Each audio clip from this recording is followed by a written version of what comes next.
આખા ગુજરાતમાં જ્યારે નશા મુક્તિની વાતો સરકાર દ્વારા ચાલે છે ત્યારે એવામાં આજે રાપર તાલુકાના બાલાસર ગામ નજીક દલિત સમાજના એક આશાસ્પદ 21 વર્ષની યુવાનનું પોસ્ટ ડેડા ભરી જતી બોલેરો ગાડી દ્વારા એવી પૂર ઝડપે આવી અને એટલી હદે ટક્કર મારી કે આ યુવાન ફંગોળાઈને છેક દૂર કાંટાની ઝાડીઓમાં ઘટના સ્થળે જેનું મૃત્યુ થઈ ગયું।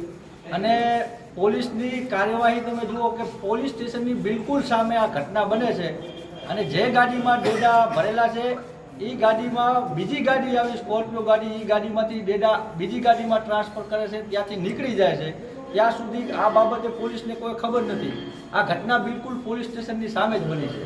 જે દલિત સમાજનો 21 વર્ષનો આશાસ્પદ યુવાન, જે પોતાના પરિવાર માટે ઘણી બધી આશાઓ હતી એના પ્રત્યે, એવા યુવાનનું જ્યારે મોત આજે થયું છે, કમકમાટી ભર્યું જ્યારે નિધન થયું છે, ત્યારે હું પોલીસ પ્રશાસનને અને સરકારને એક જ વાત અહીંયાથી કહેવા માગી છે, દારૂબંધી ને નશાબંધીની વારે ઘડીએ જે ડંફાસો મારવામાં આવે છે એ ક્યાં કને છે?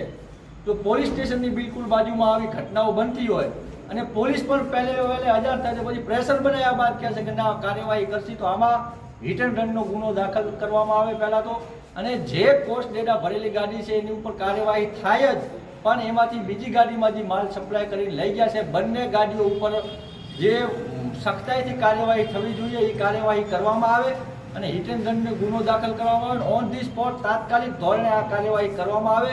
જ્યાં સુધી આ કાર્યવાહી નથી કરવામાં આવતી ત્યાં સુધી મૃતકના પરિવારે નિર્ણય લીધો છે કે અહીંયાથી ડેડ બોડીનો સ્વીકાર કરીશું નહીં।